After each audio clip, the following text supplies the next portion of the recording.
guys, welcome back to my channel, ValdaValsha. So, season 3 of Aggretsuko came out and I am so in love. If you don't know what Aggretsuko is, it's about a 25-year-old red panda in Japan going through her daily life as an office worker and taking out her work frustrations in death metal.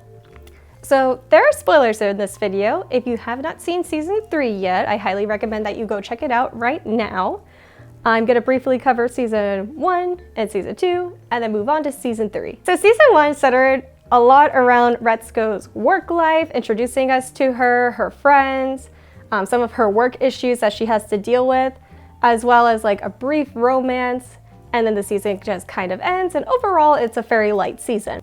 And then we go on to season 2, which focuses primarily on marriage. Marriage is really hammered into Retsuko this season, especially by her mom, who's basically telling her, you're running out of time, you need to get married, you need to start having a family, etc., etc. And Retsuko, of course, is just like, leave me alone, mom. And it's just a really nice mix-up, and we have some other new characters introduced. We get a majestic donkey boy named Tadano who's introduced to us, as well as a new co-worker of Retsuko named Anai.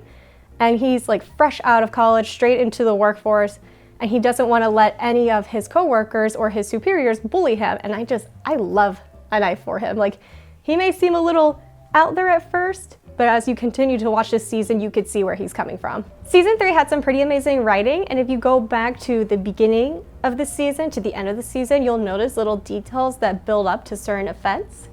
And something I want to talk about first is basically the side hustle that we see certain characters like Anai and Gori pursue.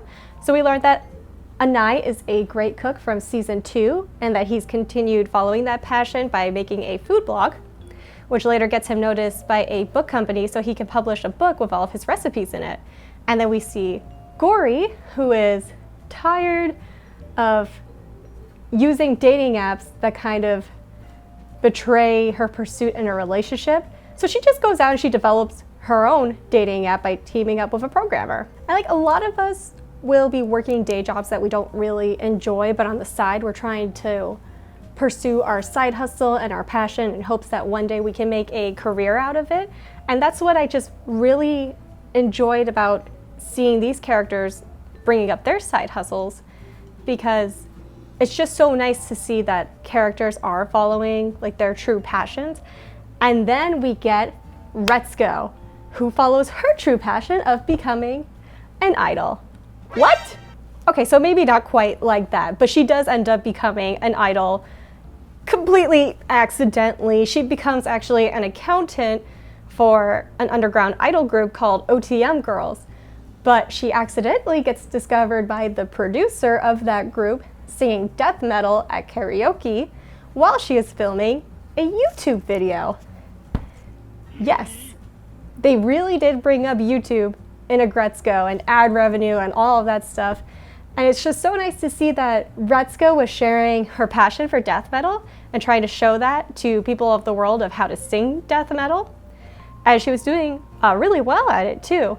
And it's just nice to see that, because that's something I want to do for myself and this channel as well. I want to show you guys different kinds of cosplays, anime and manga commentary, different kinds of tutorials, etc., etc. But anyway, back to Aggretsuko. We get introduced to a new character called Monica, and she may seem a little rough around the edges and kind of like a jerk at first, but this chinchilla has drive.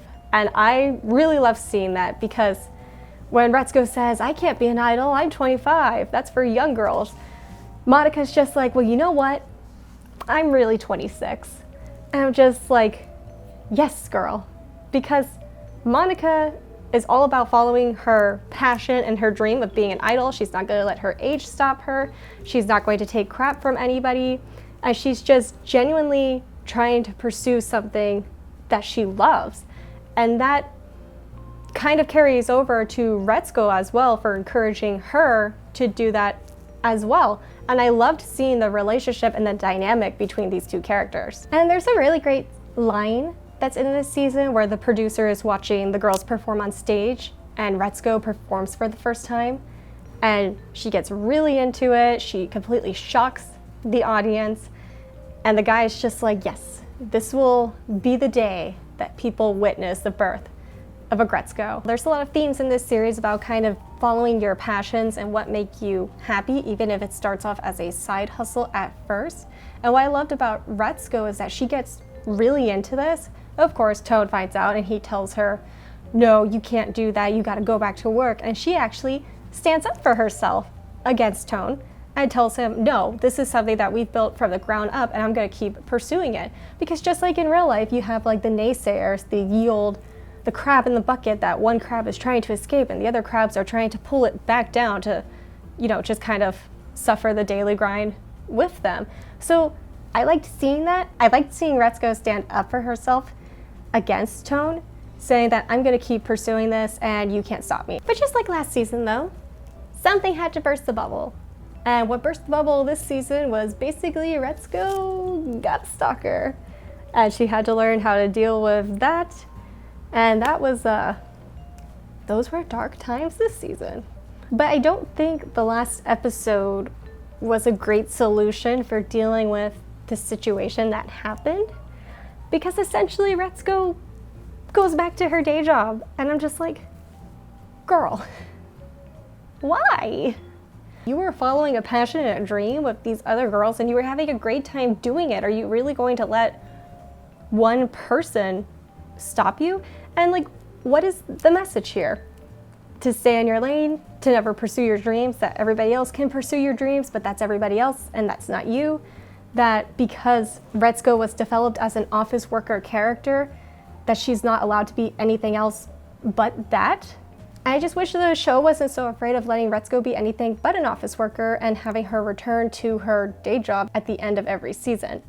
And I don't know if we'll get a season 4, but if we do, if we continue getting more seasons, eventually when Aggretsuko ends, I would just like to see it end with Retsuko genuinely happy.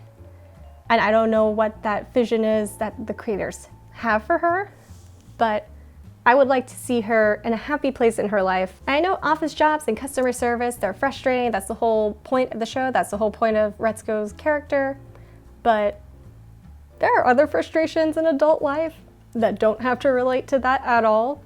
Because let's be honest, as soon as you become an adult, you're just kind of a little bit frustrated all the time. So there's many different things that they could do of Retsuko besides just having her be an office worker. Anyway, overall, I really enjoyed this season. I do think it was the best season that we've had yet. I enjoyed the darker elements that the series went into and the different kind of topics that they were talking about.